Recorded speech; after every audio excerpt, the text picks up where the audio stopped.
everyone. Nice to see so many new faces. Well, a few new faces and so many familiar faces.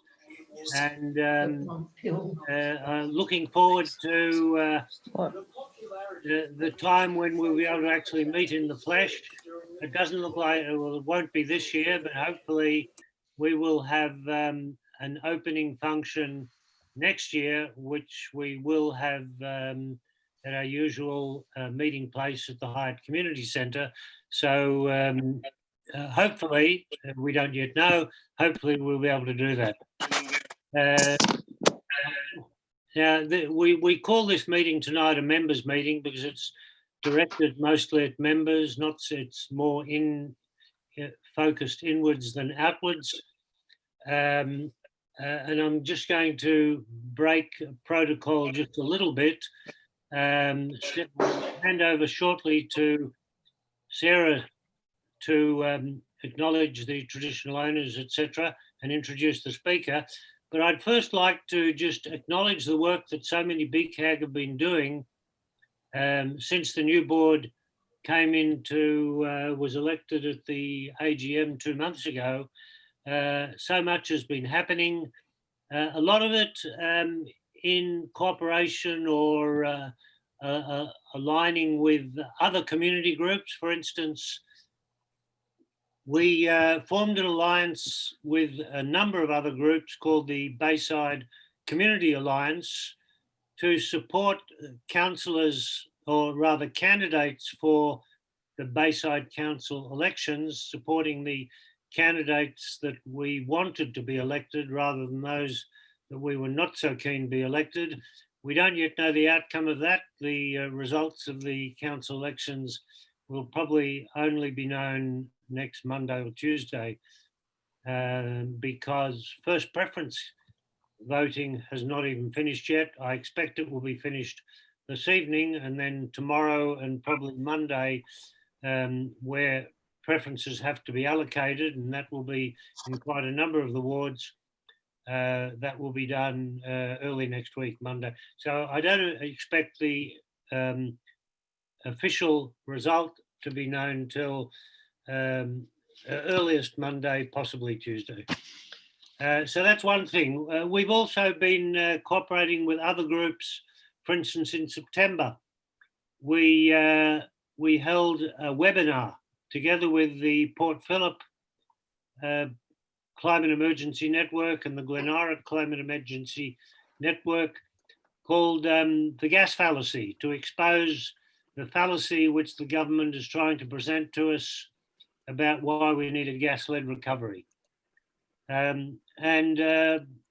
We also, together with other Bayside-based groups, talked to Bayside Council about their climate emergency action plan.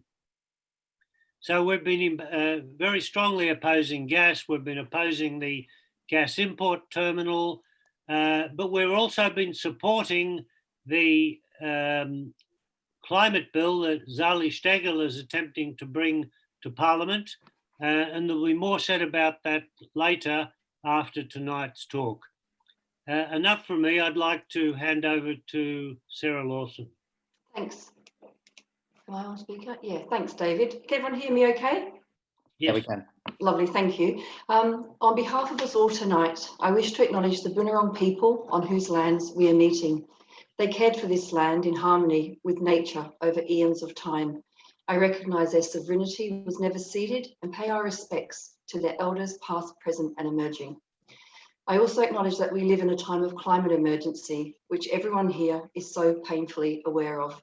It is causing mass extinction of species across our planet and has created havoc across the globe with fires, floods and rising sea levels. We stand for effective action for all people and all living things. I would now like to introduce our speaker, whose topic for us all tonight will be climate emergency, moving from awareness to action.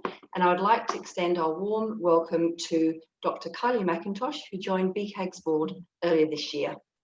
Kylie is a pharmacist and a scientist, and she's very passionate about climate change, and in particular, the human health impacts.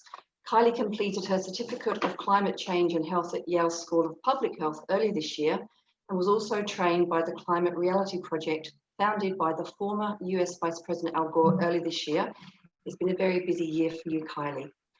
There will be an opportunity to ask questions at the end of Kylie's talk. So without further ado, I hand over to you, Kylie. Thank you. Thank you very much, Sarah, for that introduction, and thank you everyone for coming along tonight to listen, and to BCAG for the opportunity to present at tonight's forum as well. If you've got any comments or questions as we go along, please feel free to pop them in the chat, and as Sarah mentioned, we should have some time afterwards to go through those.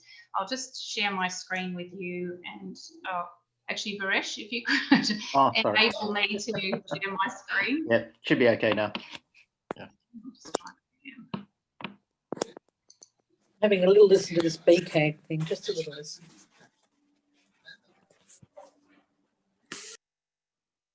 It's coming through. Thanks. That's good.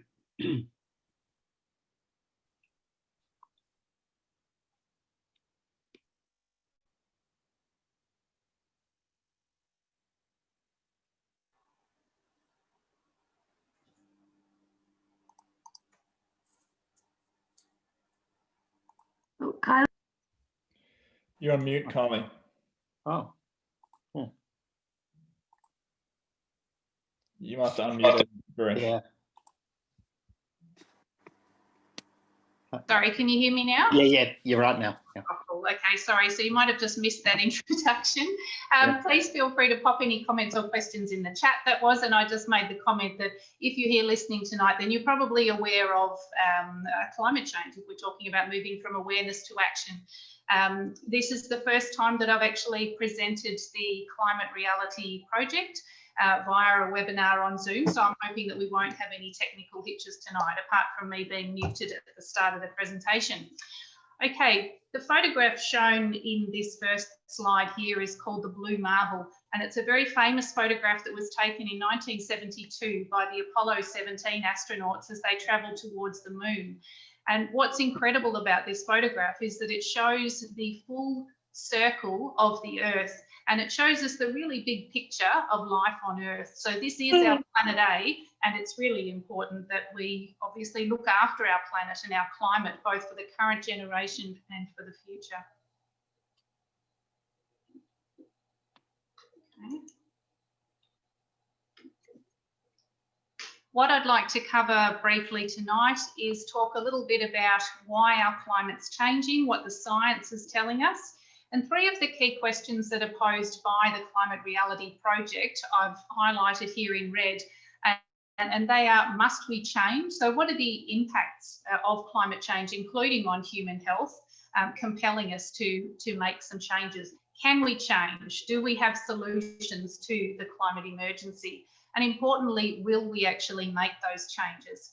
And finally, I'd like to briefly go through what actions you can take. The greenhouse effect. What is depicted here is our sun shining down on the Earth, and you can also see surrounding the Earth this fuzzy thin line, which is meant to represent our atmosphere, and we can see solar radiation in the form of light waves passing through the atmosphere, and most of that radiation is absorbed by the Earth and warms it. Now, some of that energy is radiated back into space by the Earth in the form of infrared waves, and some, sorry, I'm having my screen blocked here by that, and some of this outgoing infrared radiation is trapped by the Earth's atmosphere and warms it.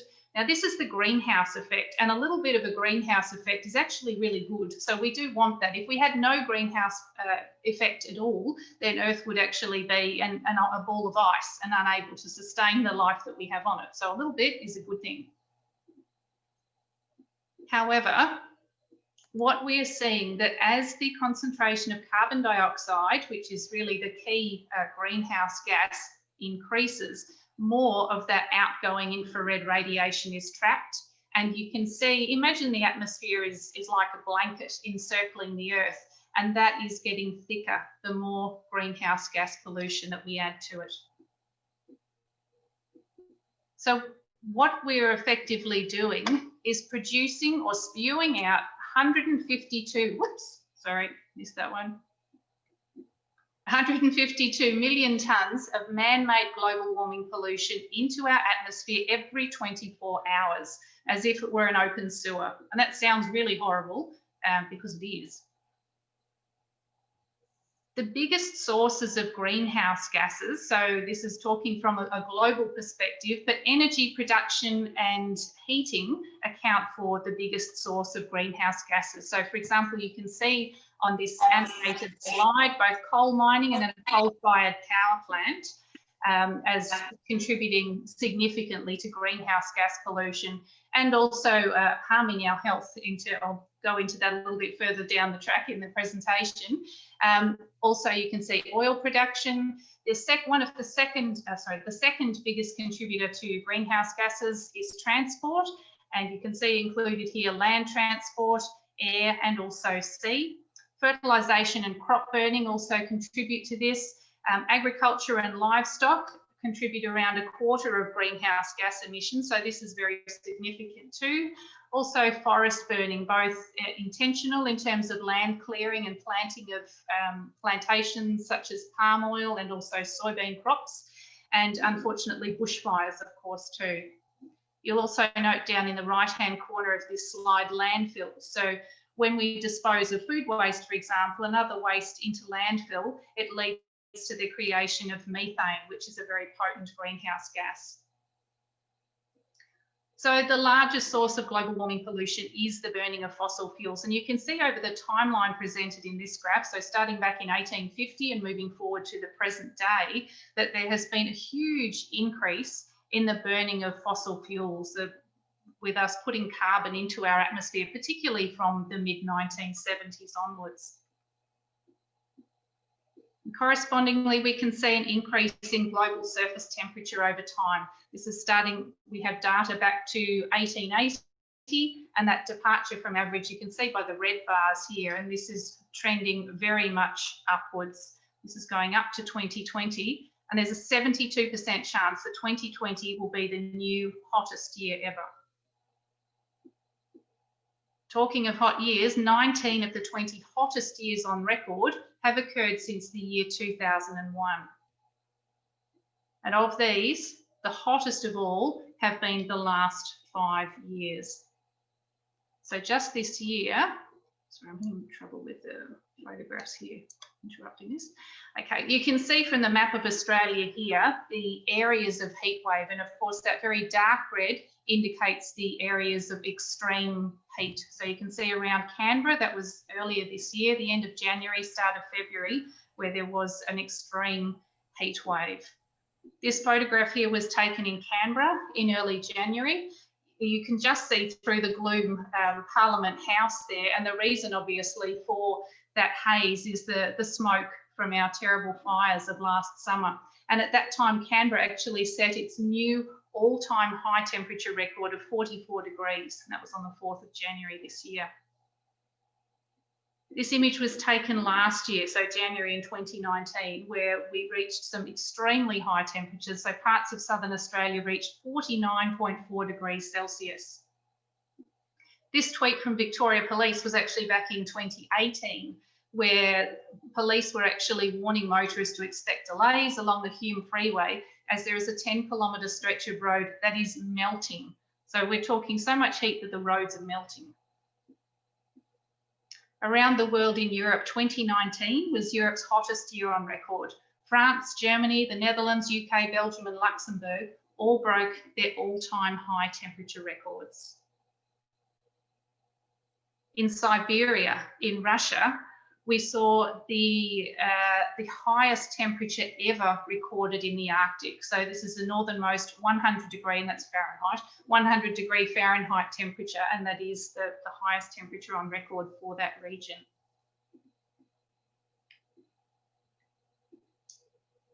And important to note that of the extra heat that is trapped by man-made global warming pollution, 93% of that extra heat goes into our ocean.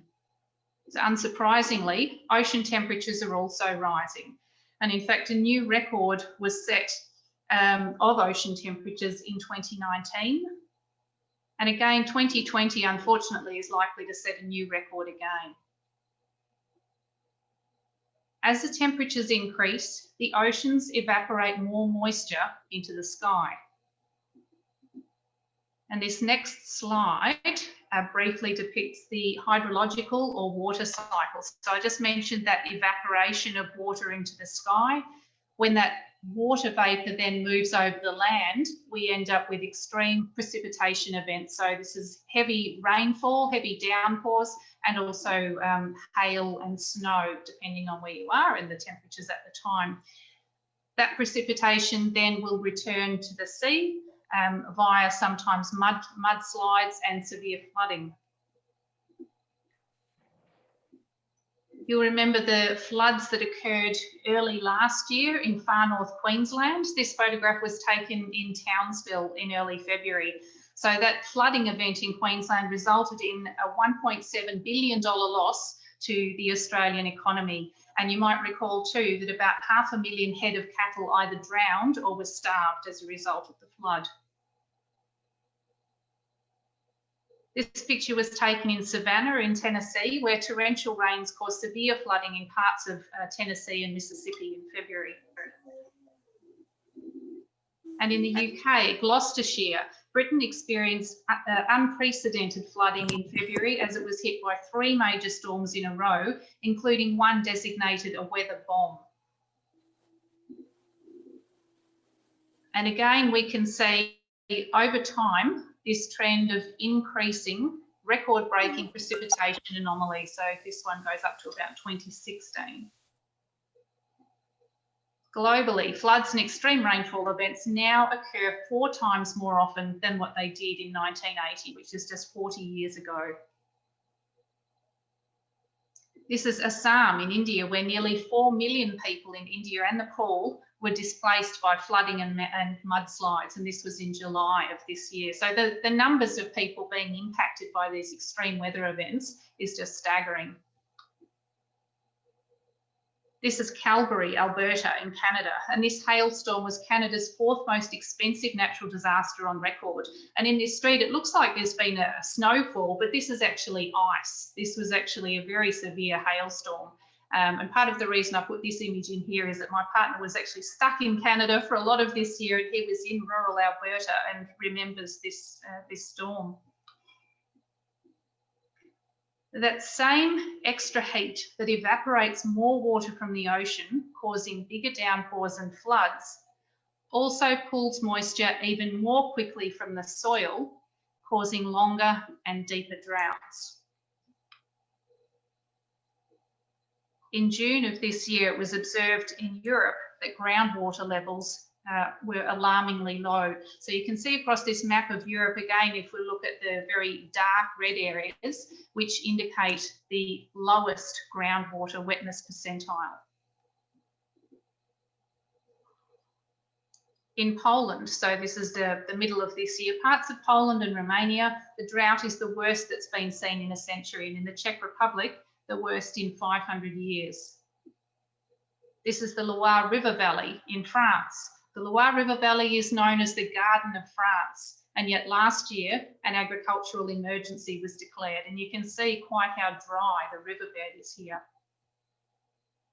Back home, here's the Murray-Darling Basin, the Darling River in New South Wales, Australia, where the drought in that area is the worst in a century. And you'll recall that there's been much written in the media also about over-extraction of water from the Murray-Darling Basin. So not just the drought, but we have the problems and the fights between the different states along the river system about their water allocations. Gunnedah, New South Wales, parts of Eastern Australia experiencing the worst drought in living memory. And along with the drought and the heat comes the dust. So there's some footage that I've got here from Dubbo in New South Wales. This is December 2018 and January 2019 were recorded as the dustiest on record in New South Wales. And you can just imagine if you were living through this, you'd be inside, you'd be closing your doors and your windows, and you wouldn't even bother getting your vacuum out until well after this one had passed. And of course, hotter years typically have more fires, more bushfires.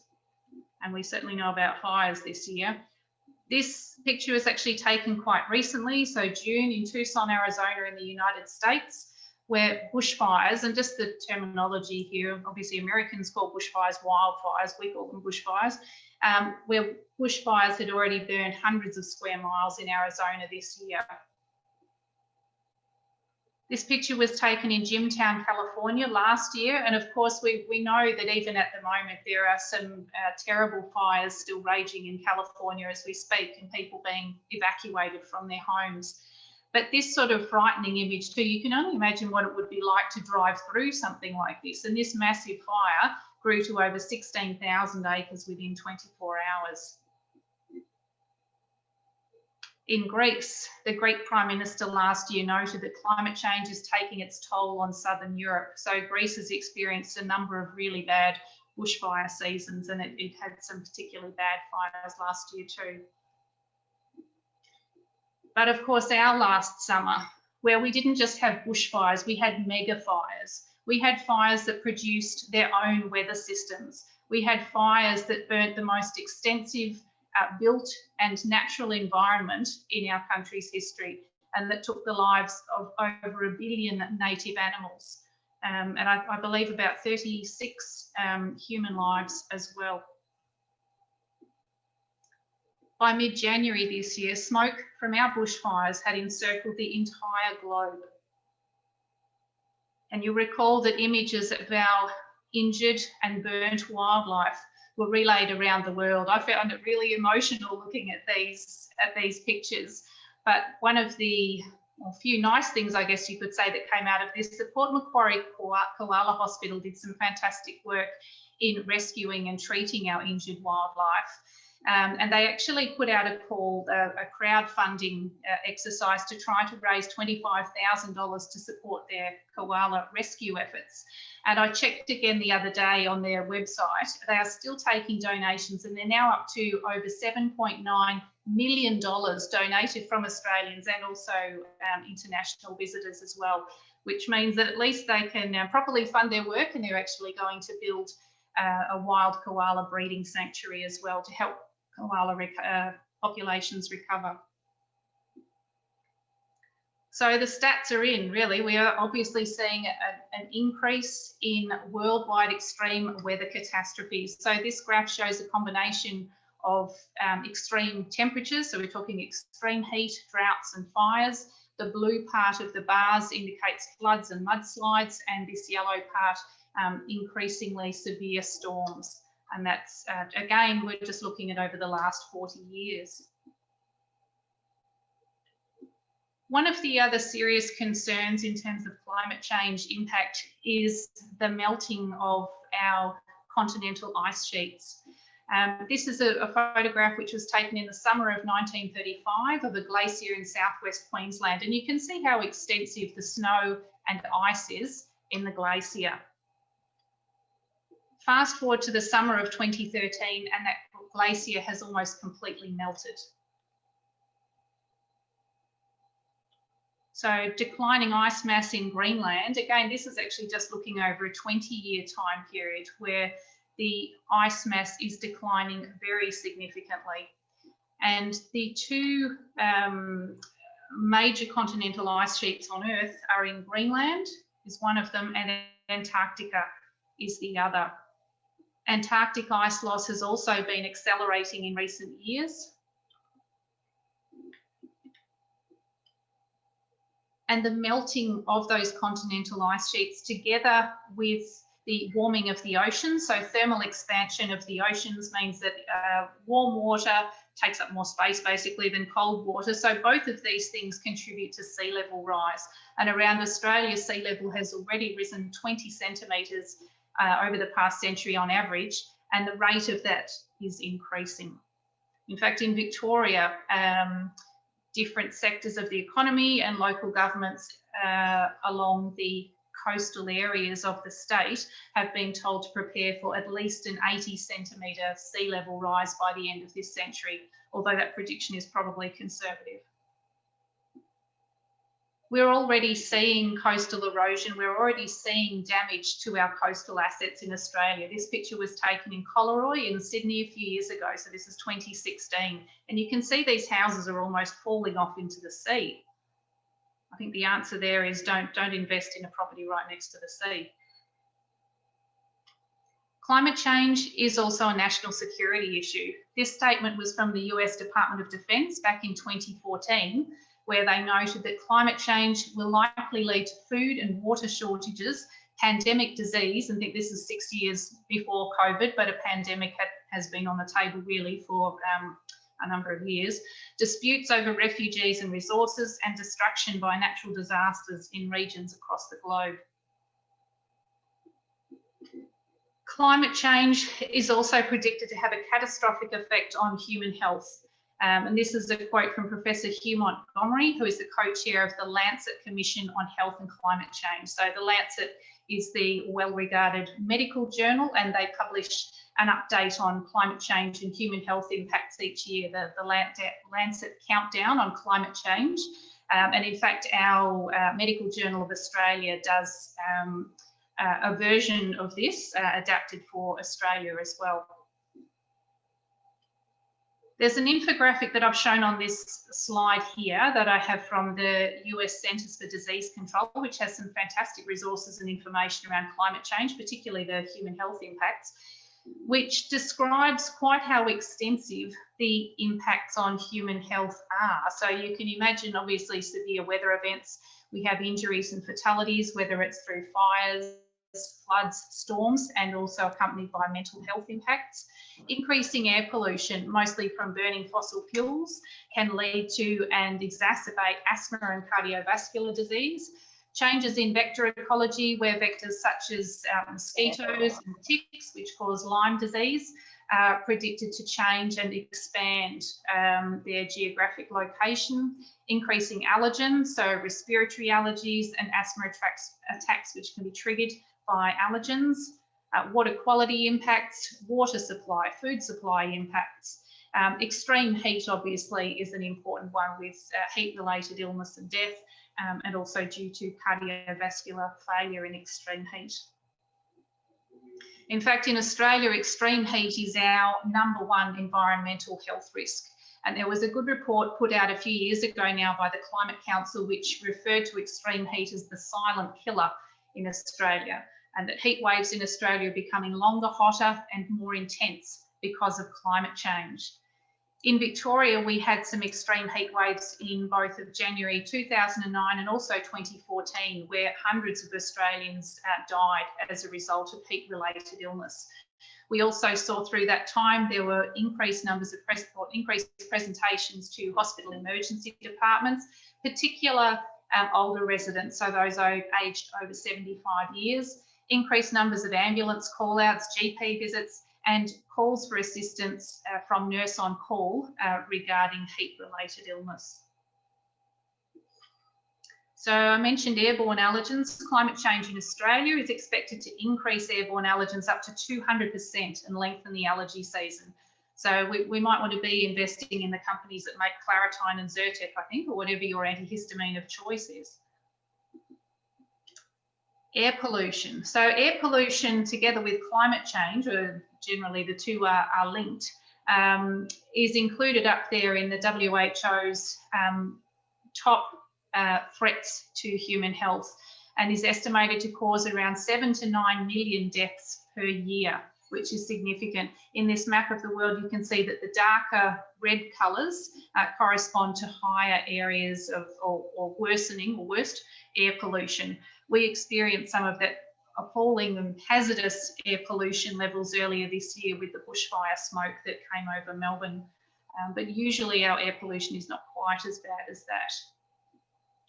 This photograph was taken in Jilin province in China in April of this year.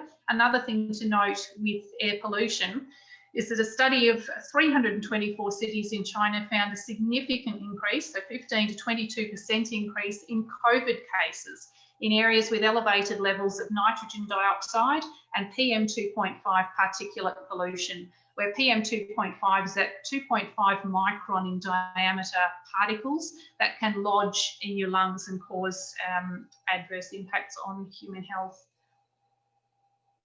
Now this was actually taken a couple of years ago in Sydney, I think 2014, this image, and is just communicating the fact that air pollution contributes to around 3,000 deaths per year in Australia and costs our economy $2.6 billion per year. So air pollution around our major cities is comes from vehicle emissions as well. And increasingly, we're also recognising that domestic wood heaters can contribute up to about a quarter of our air pollution. So we really need to be thinking about healthier ways to heat our homes that doesn't contribute to worsening air quality. Just to note too that asthma, we have the highest levels, some of the highest levels of asthma in the world, with around 1 in 9 Australians having asthma. I mentioned that tropical diseases are moving around the world. So you can see the rapid spread of some of the tropical diseases around the globe here. And in Australia, you can see that we're predicted to see more of West Nile virus and also dengue fever, which is transmitted by mosquitoes. Our vector-borne disease of concern in Australia at the moment is actually Ross River virus. It's our most prevalent vector-borne disease. And we've noted that even in recent years, so for example, in 2017 in parts of Victoria where there was significant flooding at that time, there was an increase in mosquito populations, and there was a much larger reporting of Ross River virus diagnoses in that year subsequent to the flooding and increased mosquito populations. As our climate continues to change and humans continue to expand further into our last remaining wild places, on average, we have 5 new infectious diseases emerging per year. And typically these are zoonoses, and a zoonosis is an infection which is transmitted from humans to animals. And it's not just humans that are affected. Obviously, we now risk losing up to 50% of all land-based species in this century. A slight break in the slides here, and I've included a couple of slides from DELWP, so from the Victorian Department of Environment, Land, Water and Planning. So last year, DELWP released Victoria's latest climate science report, which is available in full on their website if you're interested in looking at it. They've got some very good infographics and information within that report. Just a couple of bits and pieces to go through. Victoria is already experiencing the impacts of climate change. So we've seen an increase in temperature locally of just over 1 degree Celsius since 1910, a decrease in average rainfall, and a significant, well, this report was published last year before our mega fires of last summer, but also a significant increase in fire danger in the spring. And what about the future? By the future here, they're referring to the 2050s, and these predictions have been made using a high emissions scenario and compared to the 1986 to 2005 period of time. So again, looking at higher temperatures, an increase of up to 2.4 degrees average temperature, double the number of very hot days, more intense downpours, but less rain overall, sea level rise by around about 24 centimetres along the Victorian coast, decline in cool season rainfall and decline in alpine snowfall.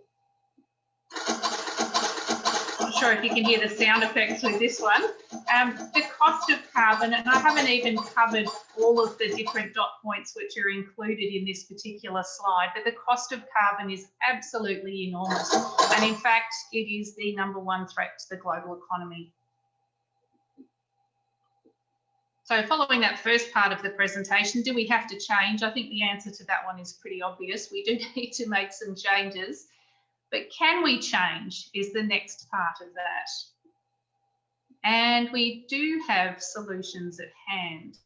So I'm going to go through some data around renewable energy and development of renewable energy. So how do our projections compare with reality? In the year 2000, it was projected that worldwide wind capacity would reach 30 gigawatts by 2010. The reality was that by 2019, that goal was exceeded by 22 times. So wind power has really taken off, more so in the 2000s, and particularly in the last 5 years or so, You'll also see the rise of offshore wind farms, which I think have been a great development. And what about solar energy? Back in 2002, it was projected that the solar energy market would grow by 1 gigawatt per year by 2010. By 2010, that goal was exceeded by 17 times. But by 2019, it was exceeded by 121 times. And I think that's really exciting. World solar photovoltaic installations, again, we see a real acceleration of solar installations, particularly again in that last 5 years or so. And part of that is around the changing economics of solar. Back in 1976, where it was quite rare, the technology was very new. The cost per watt was $79.40 per watt for solar energy. Fast forward to 2020, where the cost is very much lower, and we're looking at 20 cents per watt. So we've certainly come a long way with that technology. The other thing to know is, I mean, this is renewable energy. I mean, there is enough solar energy that reaches the Earth every hour to fill all of our energy needs for a full year. Not that we're actually going to be able to capture all of that, but there's a lot there. In Australia, this has actually been a good news story in terms of residential solar, with more than 2 million properties in Australia now having solar systems installed, and that's more than 1 in 5 houses. Last year, renewable energy made up 80% of all net new electricity capacity. Storage, so this is looking at the development of battery technology, has been a little bit slow to take off initially, and cost-wise it certainly has been expensive, but those costs have certainly been starting to decrease. The projections for global cumulative storage capacity, particularly over the next 10 and 20 years, are huge. So energy storage deployments doubled from 2017 to 2018, but you can see this is still the really tiny part of this graph, and they're projected to double again in 2019 and then absolutely take off. Of course, you'll remember the big battery built in South Australia in 2017, and this happened as a result of a Twitter exchange with Elon Musk, who said that he could build the big battery within 100 days or it was free. So he did actually build it within 100 days, so it wasn't free. But the battery has been enormously successful. Transport, electrification of transport and the production of electric vehicles is another good news story in the making. And the companies all listed on this slide all have electric models in production. And while initially, well, certainly at the moment, the cost of electric vehicles is greater than that of traditional internal combustion engine vehicles, those costs are coming down, and I believe they're anticipated to reach parity by around about 2023, 2024. And this is looking at both battery and plug-in hybrid electric vehicles. And while we don't yet have, so we don't have good national policy on this, I don't know that we have any national policy on this really to support the introduction of electric vehicles, it is great to know that there are some of the world's most advanced EV charging systems are being made here in Australia, and this is a plant in Brisbane. So can we change? The answer is yes, and you'll note that I went through some data on renewable energy and electrification of transport, but of course there was a big area that I left out in terms of agriculture and land use, but there is some good work happening in that space as well. The other important question obviously is, will we change? So we do have solutions. In 2015, the Paris Agreement was put in place, where every nation in the world agreed to work together to achieve net zero greenhouse gas emissions by mid-century. And the intent is to increase those ambitions on a regular basis such that we contain global warming to well under 2 degrees Celsius, trying to keep that as close to 1.5 degrees Celsius as possible. There has been some scepticism around the Paris Agreement, but it is really a very good and important step forward. And despite the fact that the current US president has said that he would withdraw from that agreement, it's interesting to note that they actually can't withdraw until the day after the 2020 election. So this is the 3rd of November, so as in coming up the 3rd of November, the election. So it will be interesting to see the outcome of the election there. So what else is happening apart from countries working together and governments committing? Over 240 global companies have made a commitment to go 100% renewable. So this is obviously a huge list of companies that are moving in the right direction. So this is people seeing that, firstly, that the climate action is required and the writing is on the wall in terms of the rise of renewable energy. Around Australia, we have Adelaide planning to achieve net zero emissions by 2025. In Sydney, so the City of Sydney has pledged to use 100% renewable energy by 2030 and produce net zero emissions by 2050. What about us? In Victoria, the Climate Change Act was put together in 2017, and that has ensured Victoria's commitment to net zero emissions by 2050. And the Act also requires that 5 yearly interim targets are announced and then met to help us keep on track to ensure that we get to that net zero by 2050. Earlier this year, the Victorian renewable energy target was increased to 50% by 2030. I'd love them to be a bit more ambitious than that, but we'll see how we go on that. As a healthcare clinician, I remember learning a couple of years ago now that 7% of our total national emissions come from health, and that's including healthcare delivery, which I think is a concern given how climate change, we know it can cause such detrimental effects on human health. And a lot of those emissions come from energy use. And in Victoria, a couple of years ago, so this is back in 2018, then Health Minister Jill Hennessy launched the Environmental Sustainability Strategy for the Department of Health. And this provides our health services with guidance on how to reduce their carbon footprint and have targets for the sector. And adding to that, there was an announcement fairly recently by Minister Lily D'Ambrosio that the government would be tendering for more than 600 megawatts of new build renewables to power schools, trains, hospitals and other government services. Because with each of our large metropolitan hospitals, for example, just one of those hospitals uses the power equivalent to about 5,000 homes. So this is actually a really significant commitment. The other thing to remember, of course, is local councils declaring climate emergencies. And in Victoria, Darebin City Council is actually the first council in the entire world to declare a climate emergency.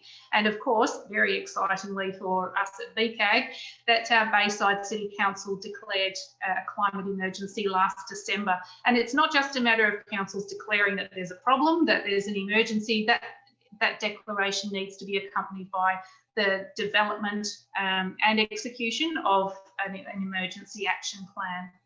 So that's happening at the moment. And of course, in recent years, so this image is back from 2015, but there have been some really large climate strikes. So in the last year or two, we've seen the rise of the student strikes for climate, which is great, where civil society is actually demanding change and standing up and saying, actually, we recognise what is going on with climate change. We're concerned and we want our governments to take strong action to address this issue. And that last question that I posed is, what actions can you take?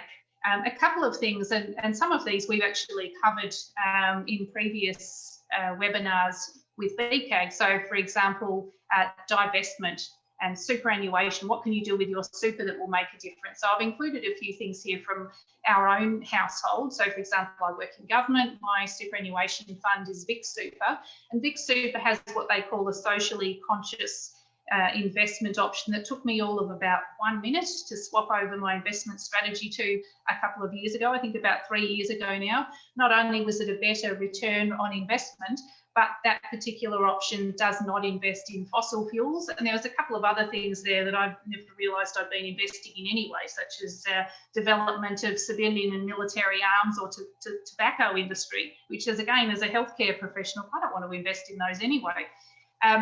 Grow your own. I'm not the greatest gardener. In fact, I don't have a green thumb at all, but I did plant this orange tree a couple of years ago, and I'm very proud of that. And I think it's growing some more nice oranges this season. Solar power. We installed solar panels on our house a couple of years ago, and it's reduced, together with some energy efficiency measures, has reduced our power bills by about 80%. And we've also gone off gas over that time, over a couple of years. So obviously we have 0 gas bills too. So good for the environment, and it actually saves you money too. In terms of that demanding change, this placard that you can see here was designed and carried by my lovely daughter, whose favourite animal is snakes. You can be as creative as you like with these placards. There's some great ones that the students design, and this is the snakes demanding action on climate change. Composting, another good way to do it, easy in Bayside because we can put it out in our green bins, thanks to the council. Buy your foods with no or less packaging. This is some of my jar collection where I take to our local bulk store and just have filled up in the source in Hampton, rather than buying packaged foods all the time in the supermarket. A reminder of Zali Steggall's Climate Act, and please consider signing her petition if you haven't already. Flying less is another option, which my partner was very amused when I took a no-fly pledge in 2019. Every now and again I need to travel to Sydney for my work, and a couple of times in that year I actually caught the train. So this is a photo of the XPT train, which goes between Southern Cross Station and Sydney Central Station. Which was quite an adventure. It is cheaper, obviously it takes a lot longer, but on one of those particular meeting days, it was quite funny. I got there early for the meeting, but the weather was so bad that a number of my interstate colleagues who were flying in either couldn't make it at all or were a number of hours late for the meeting. So there are definitely benefits to travelling by the train. And the other suggestion I'd have, of course, would be, not biased at all, but consider joining your local climate group to help take action as well. One of the important things that you can do in terms of taking action on climate change is learn about it and talk about it. This is, you've probably seen this one before, but this is the warming stripes graphic, which was developed a number of years ago by Professor Ed Hawkins, who is a climate scientist from the University of Reading in the UK. So this is, if you go onto the website of showyourstripes.info, you can download your local warming stripe, so your local state or country's temperature data. So in Victoria, these data are available from 1901 onwards. And you can see really clearly in this graphic the change in temperatures over time. So our temperature's getting hotter over time. And each year, so the 21st of June, which is the winter solstice for us in the southern hemisphere, summer solstice in the northern hemisphere, climate scientists and meteorologists are encouraging us to show your stripes. So it's a Show Your Stripes Day on the 21st of June, and thinking of creative ways in which you can show people your stripes. And so, for example, when I was studying at uni in the first half of this year, some of the professors would have the climate stripes on their ties, on their coffee cup, on a t-shirt, those sorts of things, the examples that they were telling us about. And I even thought that maybe that's the sort of thing that you could have printed on a Christmas card and send to your local MP or the Minister for Energy and Emissions Reduction. You know, dear Angus, wishing you a very happy Christmas, but I really hope that one of your New Year's resolutions next year is for a greater ambition with that emissions reduction role. So what we'd really love to see is for everyone to use your voice, use your vote, use your choice to help in the fight to address climate change for the future, for our community and for our world. Because your world, our world, depends on it. And I've just got one more slide after this one, which one of my fellow climate reality leaders shared with us, which I think was a really interesting way of flipping the way that we sometimes feel about climate, in that it seems like this absolutely enormous issue And how does one person actually make a difference in that? And this quote he actually got from Project Drawdown in the US, and that is, if the success or failure of our planet and of human beings depended on how I am, so not everybody else and me just as one person in all that, but depended on how I am and what I do, how would I be and what would I do? Okay, now I'm going to stop sharing my screen now, and very happy to take any comments or questions. Thank you for listening. So thank you, excuse me. Thank you very much, Kylie. That was very, I think for many of us, eye-opening, confronting, but also inspiring. And I think it's the inspiring which is important. But who would like to say something briefly or ask Kylie a question in relation to that? Do you want to? A few people I see have gone into the chat. My preference would actually be, if you want to ask a question, can you raise your hand? Raise your hand in some way. Any questions to Kylie? I might have covered everything, David. You've pretty much covered everything. You've got everyone is dumbstruck. I can see that. Either that or they're on mute. Well, I don't see too many hands. Monique, was that your hand going up there? I think you're on mute, Monique. Oh, no, I was on mute. Well, sorry, I had to finish swallowing as well. I'm sorry. Yeah, no, I didn't raise my hand or whatever, but I think a lot of us are quite aware of what's happening already, because we've been in this for me, it's about 8 or 9 years now. Protests, petitions, things like this. I mean, I wrote to the Premier, I wrote even to, the federal government and all that, but the problem is they don't listen. They are perfectly aware of what's happening, but they are not listening. Either we are arrested or things like that. So what's the next step? What can we do?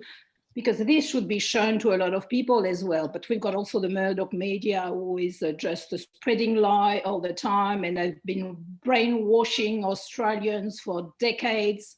So it's very difficult to cut into this. So unless we tie politicians to their seat in Parliament and force them to see that and take action, what can we do? Because it has to be grassroots up, because federal government is not taking any action. There are too many vested interests and things like this. I mean, it's an absolute nightmare full of corruption and everything. So what's the next? We have to carry on, but we need to have more activists as well, because it's just a bunch of us and it's not enough. Yes, so thanks, Monique. So that's what BCCAG is here for, to funnel all of us, as many of us as we can, into activism. Julian, I think you wanted to say something? Yes, I'm new to the group, so hello everyone. There's no question that the federal government and our leaders are not being strong enough. So we have to look the other way, I think. And it's easy for people like us who are interested. We're willing, and we will do whatever we can to make the difference. I recently participated in a global event in regards to making, the UN sustainable goals, and we were working towards sustainable cities and what would we do, and we had to come up with some ideas, and one of the ideas we had was, well, it's the overwhelming feeling for the individual that they don't know what they can do to make a difference. So if we can, I feel if we can increase the awareness amongst the general population, that what Kylie finished up by saying, what legacy do you want to leave on this planet if the world depended upon it? So if we have obviously a council that has signed up to a commitment to making a difference. And what if there was some kind of extra pledge that they would sign up to, that every time they communicate with their residents, which they do regularly, there's a sustainability message in there. There's a message there that they can do something, or this is where you go for this, or this is where you go for that. Have you thought about this? But when you do this, then that awareness, I feel sometimes is what's lacking in the general population. I agree, Gillian, in that I think sometimes they tend to compartmentalise these things. You know, the environment is something that we take care of over here, when really all of the planning and development, for example, that they do really needs to be viewed also through a sustainability and climate lens. All of the decisions they make regarding what happens in our community going forward, all sorts of development issues do need to be viewed in that respect. I agree. I think there's also some encouraging signs internationally where some of our largest fossil fuel customers, so for example, China, Japan and South Korea, have all now committed to net zero emissions by 2050. And they're not wanting as much or any of our coal anymore. So I think that sends a strong signal to our federal government that they are certainly going to be laggards, not just in they won't look that far forward. Transitioning away. It'll catch them by surprise, just watch. Your comment, about the question of compartmentalizing is quite correct, but one of the interesting things about Bayside's Climate Emergency Action Plan is that one of the 7 themes is devoted to changing the culture of the council's offices. So we, for instance, are in conversation, regular conversation with council officers, and we'll be taking them up on that. We'll be wanting them to show us the substance of how they're doing that. And that's certainly one of the things that will be, those of us who are talking to Bayside Council will be talking to them about. Would anyone like to make a further comment there or question before we move on? I think Gillian wants to say something. I just want to say I did put it up in the chat, and I know that Luke responded, but today Craig Rucastle had a seminar on responsible returns on superannuation, and how we can try and invest limited funds in a way where they actually speak louder. And so if you're interested, and if the group here wants to spread the word, it was a very good seminar, and there's links and people's help. So it's up on YouTube. So if you just look up responsible returns on YouTube, or I posted it here in the chat if you want a quick look before we finish the session. That is a way where we can try and make a difference, and that's something that everybody can do. Thank you, Gillian. I think that is a big one too. In fact, Australians have about $2.9 trillion invested in super, so it's an enormous amount of money. So even if a small proportion of people switch their super, that's a lot of money which would be divested away from fossil fuels. And in the BCAG webinar of a couple of months ago with Market Forces, you can look up the Market Forces website, and they do a really nice analysis and ranking of all of the different super funds and also the banks with their sustainability and environmentally friendly policies. Anyone else there? What would they call Market Forces. Market Forces. It's actually on our website, isn't it, David, the previous seminar? I'm pretty sure. Yeah. If it's not, we'll certainly have to correct that. Nick? Yeah, it's on the website. Yeah. Alan Pierce wants to talk as well, please. Hi, Alan. Yeah, hi. Look, I put something on the chat thing about this. Great presentation and very powerful, thank you. But you, like just about everyone else, pretty much ignored the biggest option, which is energy efficiency, which the International Energy Agency calls the first fuel, and in Australia is the forgotten fuel. You know, I've spent 40 years trying to push energy efficiency. I am still dealing with businesses that will not invest in actions that will give them a rate of return of 100%. Yes. Lots of households are totally ignorant, and governments are underfunding energy efficiency ridiculously. And if you actually look at the analysis, because I've done it, between 2000 and 2017, energy efficiency in Australia delivered 7 times as much reduction in fossil fuel use as renewable energy. Now, that's not to put renewable energy down, because it's great, but if we use energy more efficiently, we will shut down the fossil fuels much faster. And in particular, in Victoria, we have a really big issue with gas at the moment, and gas is the main fuel used to heat our inefficient houses with really inefficient technologies, and we really have to move fast to change that.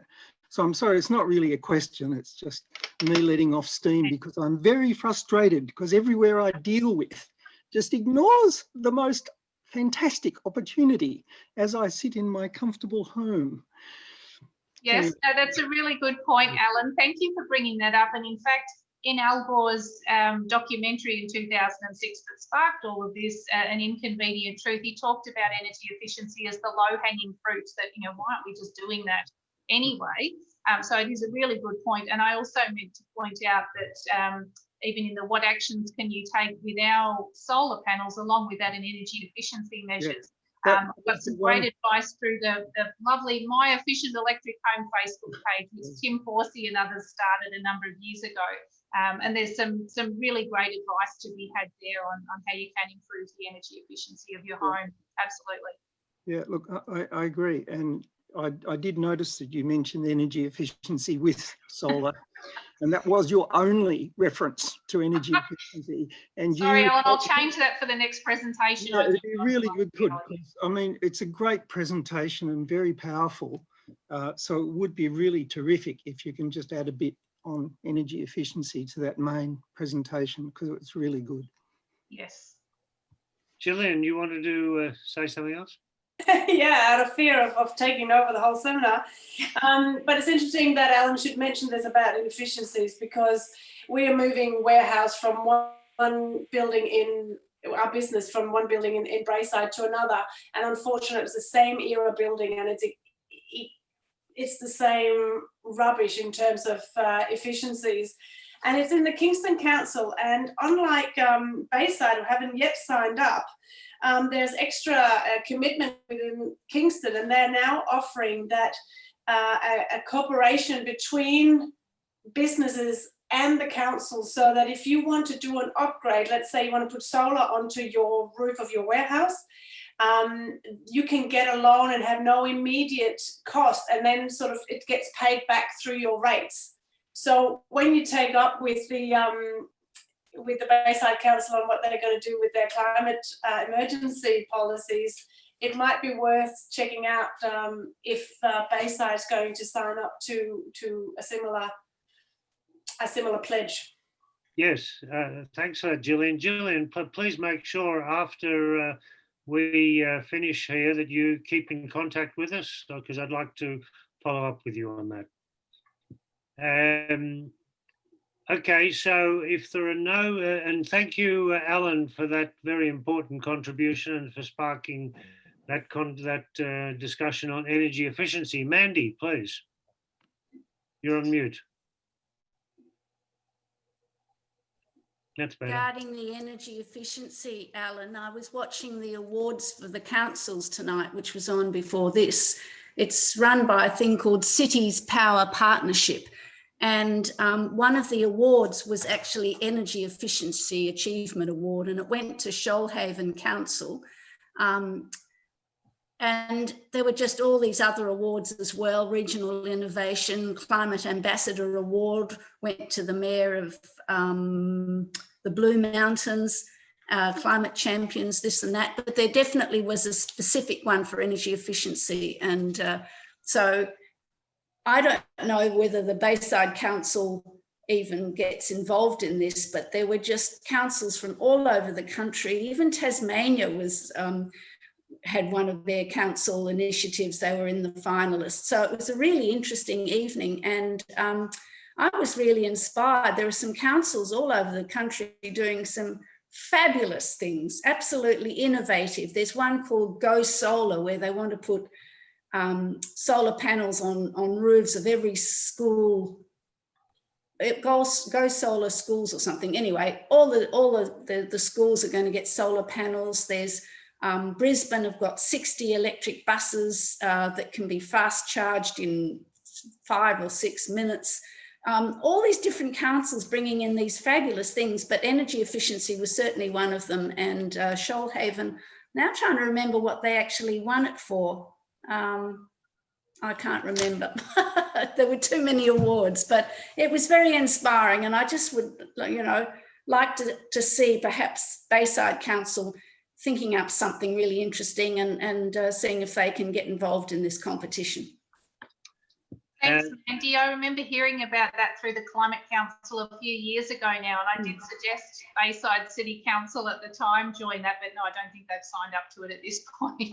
Yeah, well, it was their 3rd year this year, and Amanda McKenzie, so it was the Climate Council set it up, and Amanda McKenzie was chatting tonight, and Craig Rucastle was sort of the MC. It was a great evening, and all the winners from all over the country gave little speeches and stuff. It was just on at 6 o'clock tonight. I'm sure you'd be able to find it if you wanted to Google it. Yes, we've over the last couple of years brought a number of recommendations to Bayside City Council about what they should be doing, and a number of them they have adopted, but one of our recommendations that they have not adopted is joining the City Powers Partnership. One of the reasons for their reluctance, they tell us, is that they're already a member of various other associations, including the South East Council's Climate Change Alliance, but that still doesn't replace the value of being part of the City Powers. But we will continue to pursue that one.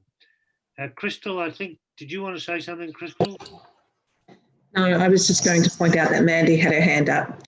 Didn't want her to miss out. Thank you.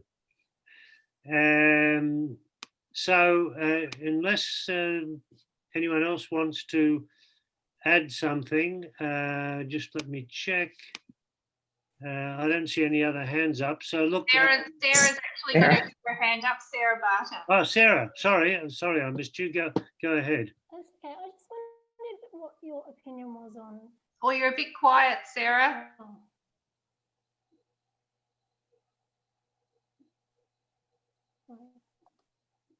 Can you hear me?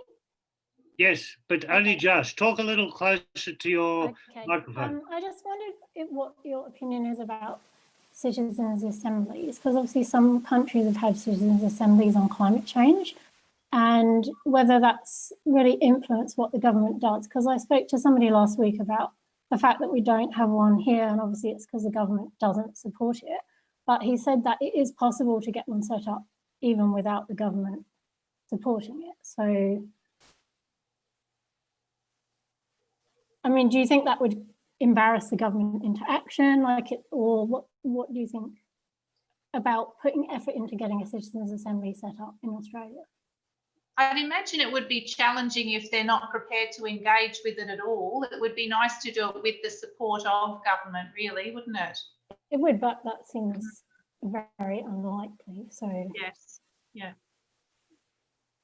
Yes, the idea of a citizens' assembly has, of course, been taken up by Extinction Rebellion, but unfortunately, other than Extinction Rebellion, not too many people are talking about it. The idea, the concept, most people probably don't really understand what it is. But yes, it's certainly something which we maybe should be including in the ideas that we can campaign for. It's something worth noticing. Okay, so look, without further ado, I think we're going to move on.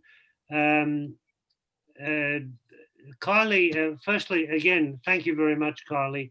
It was an excellent, hands together to Kylie. David, thanks. Yeah. Now, apart from all the various things which Kylie mentioned that each of us can do individually, and there were quite a few things there, from flying less to having our own vegetable plot to investing, as Alan emphasised, in energy efficiency. And I agree with Alan there that probably one of the largest contributions, I'll say one of the largest contributions that I think we can make as individuals is investing in energy efficiency in our homes. And there are a whole heap of ways that we can do that. Kylie mentioned land use.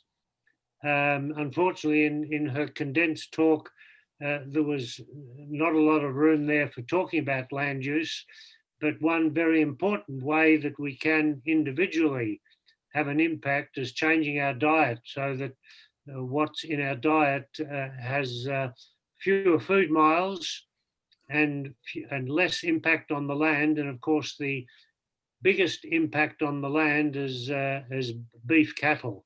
So reducing if we are meat eaters, we really should be reducing our meat consumption. That is probably the easiest thing that we can do if we can break the meat habit. I'd like to hand over to Sarah, because apart from what we can each do individually, it's a question of what we can do together as BCCAG. And I mentioned at the opening some of the things that we're doing being led by the board, but there's something that we really want more support from our membership. Sarah, over to you.